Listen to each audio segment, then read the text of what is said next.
What's up? Update ko lang kayo sa aking lovable atsal. Variety nito is apple pepper. Kita nyo, parang apple, no? Di ba? Sarap nito. Kahit ano mo lang, diretsuhin mo lang, hugasan, tapos kilaw, ano bang tawag sa Tagalog nun is kilawin. So, ito nga pala ang aking alagang atsal. So, yun ay. So, hindi ako nag-expect na ganito ang nila, yung growing nila. So, goods kayo, di ba? So, ito. So, ang dami mga ka-farmer.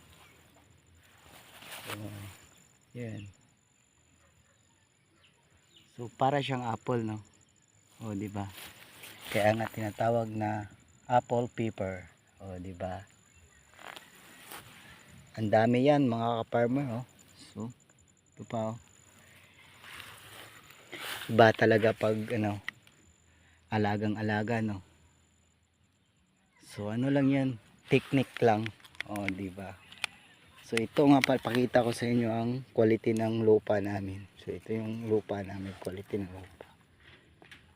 Medyo red siya, di ba? So, ibig sabihin, yung poor.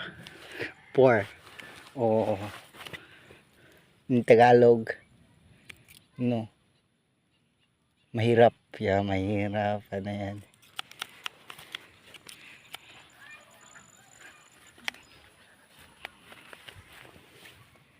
So, ito pa, Saka yun. Dami yan. Tapos ito pa mga ka-farmer. Yan. Di ba? Ganda tingnan. Lagong-lago. Dami yan.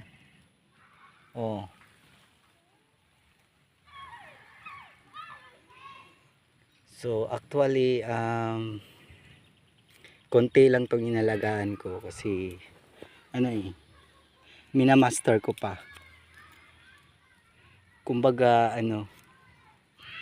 kapag kumbaga sa police is kailangan mo pang mag-aral bago ka ma-police. Tama ba? Kailangan sasabak ka sa sa gera. Alam mo na, kailangan may alam ka. Di ba? Ganun lang din sa sa magpa-farm tayo. Kailangan i-master muna natin bago magpadami tayo ng tanim. Yun. So, let's go. So, bye-bye muna. Hanggang dito na lang, Hanggang sa susunod na video ko. Let's go.